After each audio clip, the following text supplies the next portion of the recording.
जदि आपण भी फोन पे गूगल पे एमती की पेटीएम भली यूपीआई आप टंका लेन देन करुछंती तेबे जानि रखुंतु अगस्ट 1 तारिख नुआ नियम लागू होबाकू जाउछि ताकि आपण भी बड़ असुविधार सम्मुखीन होई पारंती। एबे यूपीआई को नहीं आसीगला एक नुआ परिवर्तन।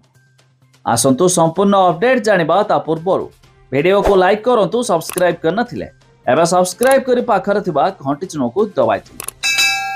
देखंतु अगस्ट 1 यूपीआई नियम रे बड़ परिवर्तन यूजर मानक पई बड़ परिवर्तन हेबाकू जाउछि। दैनिक फोन पे गूगल पे किंबा पेटीएम भली यूपीआई ऐप रे पेमेंट करुथिबा यूजर को पई यह गुरुत्वपूर्ण। बैलेंस चेक लिमिट धार्य करने सहित ट्रांजैक्शन स्टेटस चेक नहीं भी सीमा स्थिर करा जायछि।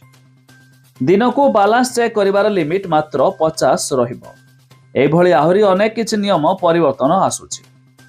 National payment corporation of India अर्थात एनपीसीआई यूपीआई को अधिक द्रुत और सुरक्षित एवं भारसाम्य करबा पई एही नुआ नियम लागू करबाकू जाउछि। तबे एही परिवर्तन रो प्रभाव लोकंक दैनिक डिजिटल पेमेंट उपरे पड़िबो। भारत में प्रति मास यूपीआई माध्यम 1600 कोटी ऊर्ध्वर ट्रांजेक्शन होइथाय, किंतु अनेक थर सर्भर समस्या तथा पेमेंट रे विलंब होउथिबार अभियोग आसे। तबे समस्या गुडी को कम करिया पाई एनपीसीआई यूपीआई नियम रे 7टी बड़ परिवर्तन आनिछि। प्रथम परिवर्तन हेउछि बैलेंस चेक करिवार लिमिट। एबे यूजर दिनक रे निज यूपीआई ऐप जरिया रे मात्र 50 थर बैलेंस चेक करि पारिबे।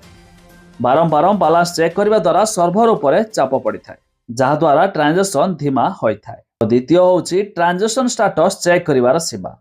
एबे उपभोक्ता कौनसी विफल ट्रांजेक्शन स्टेटस दिन में केवल 3 थर चेक करि पारिबे। तबे जदि आपण भी फोन पे गूगल पे एमिति की पेटीएम भली यूपीआई रे टंका लेन देन करुथिबे तेबे जानि रखिबा उचित अगस्ट 1 रु एही नियम रे परिवर्तन हेबाकू जाउछि।